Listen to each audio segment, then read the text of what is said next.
नात्यांचा काडीमोड झाला की कुटुंबाचा सुद्धा धुरळा उडतो आणि त्याच्यात जर राजकारण घुसलं तर मग चांगल्या चांगल्या नेत्यांची आणि संसाराची सुद्धा राजकीय रांगोळी, मी रांगोळी म्हणणार नाही, परंतु राजकीय रांगोळी महाराष्ट्राच्या पटलावर काढली जाते हे वेगळं सांगायची गरज नाही। कुटुंब प्रमुखांनी एखादा निर्णय घेतला तर तो कुटुंबाला मान्य असतो, पण कुटुंबातलाच एखादा सदस्य जर बंडखोर असेल, प्रत्येक गोष्टीवर जर बोट ठेवणार असेल आणि त्याच्यातून तो जर पुतणी असेल तर मग विषयच मिटला। मी चर्चा करतोय पवार साहेबांनी मोठे केलेल्या पवार कुटुंबाची आणि चर्चा करतोय अजितदादांनी खीळ बसवलेल्या राष्ट्रवादी काँग्रेसची। बघा, विश्वास ठेवून ज्यावेळेस एखाद्या नेत्याची, पदाची, कार्यकर्त्याची, पक्षाची आणि त्याच्या निष्ठेची उभारणी केली जाते, लोक प्रेम म्हणून जोडली जातात, लोक प्रामाणिक श्रद्धेपोटी तुमच्या कर्तृत्वावर विश्वास ठेवून तुमच्यासोबत जोडली जातात,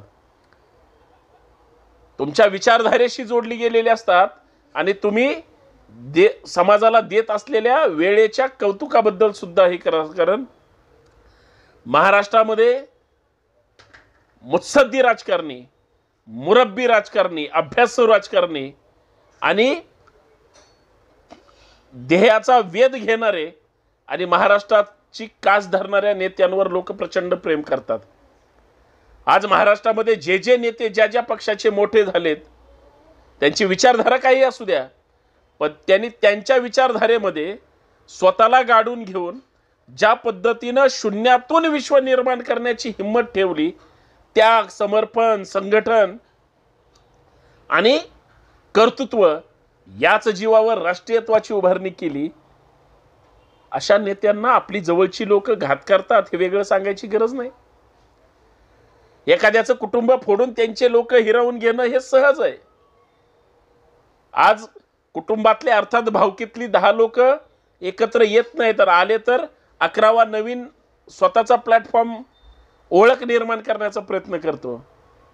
पण ज्यावेळेस शरद पवार नावाच्या एवढ्या मोठ्या नेत्याच्याच घरात दादा नावाचा पुतणा ज्यावेळेस पक्षच फोडण्याची हिंमत दाखवतो, त्यावेळेस 50-60 वर्षाचं एखाद्या नेत्याचं कर्तृत्व आपल्याच कुटुंबातील एखादा व्यक्ती आपल्या पोराचे असेल किंवा आपल्या स्वतःच्या स्वार्थासाठी अख्खं समोरच्याचं करिअर त्या ठिकाणी दावणीला बांधतो, उद्ध्वस्त करतो, वेटीस धरतो, तरीही लोक त्यांच्यावर प्रेम करतात। म्हणजे लोकांना शरद पवार हे आज महत्त्वाचे वाटत नाहीत, लोकांना अजित पवार हे महत्त्वाचे वाटतात। याच्यापेक्षा दुसरं दुर्दैव काय असू शकतं? अरे, राजकारणात किती तुम्हाला सगळंच पाहिजे, किती तुम्ही स्वार्थ ठेवून काम करणार?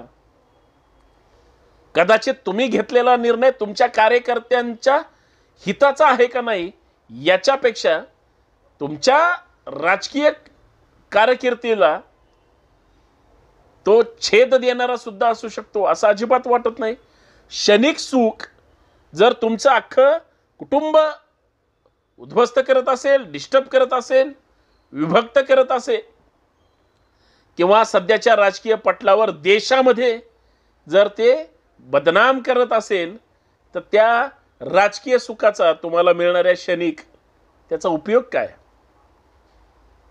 आज जे जे कार्यकर्ते राष्ट्रवादी काँग्रेस म्हणून शरद पवार साहेबांच्या टीम मध्ये तयार झाले, ते अचानक त्यांना सोडून अजितदादांच्या टीम मध्ये समरस होऊ शकतात। ते कुटुंबाशी सुद्धा एकनिष्ठ राहू शकत नाहीत ती लोक, याचं सुद्धा आत्मपरीक्षण करणं गरजेचं आहे। कुठलाही पुढारी, कुठल्याही तालुक्यातला, जिल्ह्यातला, कुठल्या विभागातला घ्या, त्या नेत्याच्या गावातील, त्याच्या कुटुंबातील सुद्धा 4 सदस्य त्याच्या विरोधात असतात, गावातली भावकी विरोधात असतात।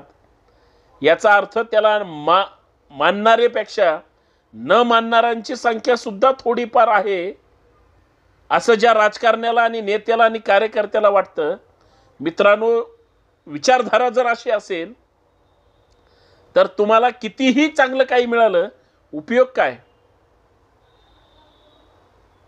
मी माननीय प्रधानमंत्री नरेंद्र मोदी साहेबांचं ज्यावेळेस बारामतीला आले होते त्यावेळेस त्यांचं जे काही वक्तव्य त्यात ऐकलं, महाराष्ट्रासह देशभर त्याच्यावर टीकाही झाली आणि त्याची चर्चाही झाली.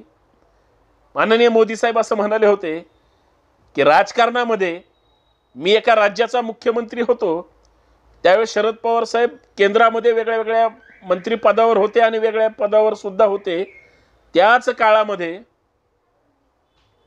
महाराष्ट्राच्या राजकारणामध्ये पवार साहेबांचं बोट धरून मी महाराष्ट्राच्या राजकारणामध्ये त्यांचा आदर्श पाहून देशाच्या राजकारणामध्ये मी काम करण्याचा प्रयत्न केला. याचा अर्थ असा होता मोदी साहेबांना शरद पवारांवर प्रेम दाखवायचं होतं, जरी ते वेगवेगळ्या पक्षाचे आणि विचारधारेचे वेगवेगळे असतील तरी. रिस्पेक्ट नावाची गोष्ट असते.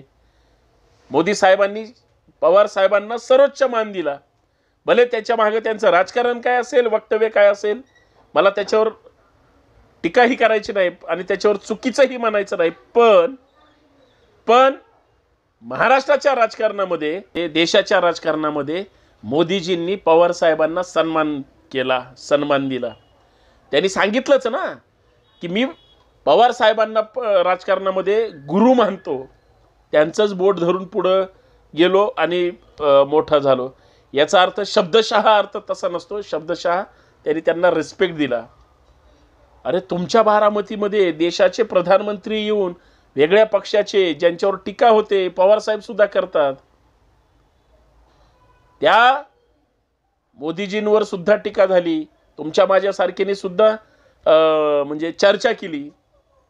त्याच शरद पवारांना त्यांचाच पुतण्या अजित पवार नावाचं राजकारणातलं फार मोठं नाव हे धोका देतं, पक्ष फोडतं, कुटुंबापासून विभक्त होतात. आज बहिणीला त्रास होतो, नातवाला त्रास होतो, कार्यकर्त्यांना त्रास होतो, निष्ठावंतांना त्रास होतो. याला काय उत्तर काय? ह्याला काय नाव द्यायचं?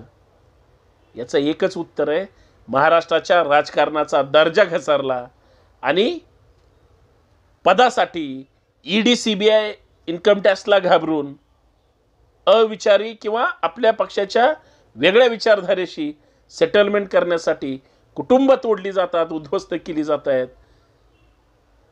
म्हणजे मुकी प्राणी तरी, मुकी जनावरं तरी भूक लागली किंवा तहान लागली तर ओरडू शकतात. ही बोलणारी राजकारणी जर पावलोपावले आपल्या नेत्यासोबतच घात करत असतील, नेत्यांनी विश्वास कुणावर ठेवायचा, राजकारण कुणाला बघून करायचं आणि भविष्यातील महाराष्ट्राच्या राजकारणाचा दर्जा काय, हे सगळ्याचा जर विचार केला तर राजकारण अत्यंत घाणेरडं झालेलं आहे. ते प्रस्थापित राजकारण्यांनी केलेलं आहे. स्वार्थासाठी प्रस्थापित राजकारणी घाणेरडं राजकारण करण्याच्या नादात महाराष्ट्राच्या वैचारिक संस्कृतीची सुद्धा वाट लावत आहे आणि त्याच्या सुद्धा यांचा स्वार्थ दडलेला आहे. याच्यापेक्षा दुसरं दुर्दैव काय? जागे व्हा आणि महाराष्ट्रात चुकीच्या राजकारण्यांच्या पाठीशी तरी कमीत कमी उभे राहू नका. अन्यथा वाईट लोकच वाईट पद्धतीनं वाईट राजकारण करतील आणि तुम्ही फक्त पाहत राहाल. धन्यवाद. जय जिजाऊ, जय शिवराय.